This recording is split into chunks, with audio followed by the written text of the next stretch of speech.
राधे राधे। हर हर महादेव। निर्जला एकादशी की आप सभी को हार्दिक हार्दिक शुभकामनाएं। निर्जला एकादशी कब है? 2026 में। निर्जला एकादशी को भीमसेनी एकादशी भी बोलते हैं, निर्जला एकादशी के नाम से भी जाना जाता है। निर्जला एकादशी 2026 की तिथि है, जो ज्येष्ठ मास की शुक्ल पक्ष की एकादशी तिथि का जो प्रारंभ हो रहा है वह 24 जून को 2026 और दिन बुधवार को शाम 6:12 पर होगा। और निर्जला एकादशी का जो व्रत रखा जाएगा वह 25 जून को रखा जाएगा और दिन रहेगा गुरुवार का।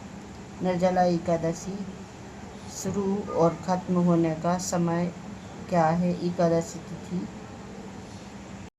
महीने में 2 तिथि पड़ती हैं, एक शुक्ल पक्ष और एक कृष्ण पक्ष की। निर्जला एकादशी का हिंदू धर्म में विशेष महत्व है, क्योंकि इस निर्जला एकादशी का जो व्रत करने से 24 एकादशियों का फल मिल जाता है। जो 24 एकादशी का व्रत नहीं कर पाती हैं तो वह एक ही भीमसेन निर्जला एकादशी का व्रत रखकर 24 एकादशियों का फल प्राप्त कर लेते हैं। इसलिए इस एकादशी को ज़रूर रखना चाहिए। और निर्जला एकादशी इसलिए भी बोलते हैं क्योंकि इस एकादशी में पानी भी ग्रहण नहीं करती हैं, इसलिए इसका नाम निर्जला एकादशी है। ऐसे में उदया तिथि के अनुसार निर्जला एकादशी का जो व्रत का सही समय है वह आपको रखना है 25 जून 2026 को निर्जला एकादशी का व्रत रखा जाएगा। और एकादशी व्रत का जो पारण है द्वादशी तिथि पर करना उत्तम माना जाता है। ऐसे में निर्जला एकादशी व्रत का पारण जो किया जाएगा वह 26 जून को होगा और दिन रहेगा शुक्रवार। व्रत का पारण का शुभ मुहूर्त रहेगा वह है सुबह 5 बजे से आप कर सकते हैं, 5:41 से लेकर सुबह आपको करना है 8:25 तक रहेगा। जैसे व्रत का अपन सही समय पर व्रत रखते हैं उसी पारण का भी विशेष ध्यान रखना चाहिए, तभी व्रत का पूरा फल मिलता है।